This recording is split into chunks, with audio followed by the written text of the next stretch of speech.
ঈদের দিন সবাই ঈদের নামাজ পড়ে আনন্দ করে বাড়ি বাড়ি যায়। ওমর দরজা লাগায় কান্না করে।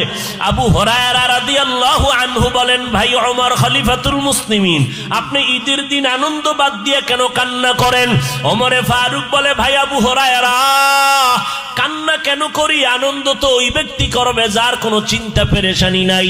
আবু হুরায়রা রাদিয়াল্লাহু আনহু বলেন, আপনার কিসের পেরেশানি? কয়, একটা মাস রোজা গেল, কবুল হলো কিনা চিন্তা, তারাবি পড়লাম কবুল হলো কিনা চিন্তা, তেলাওয়াত করলাম কবুল হলো কিনা পেরেশানি, জাহান্নাম থেকে নাজাত পেলাম কিনা চিন্তা।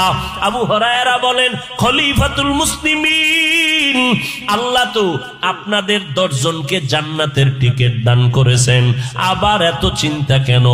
ওমর ফারুক কান্না করে বলে, ভাই, যেই আল্লাহ জান্নাতের টিকিট দান করেছেন, ওই আল্লাহ যদি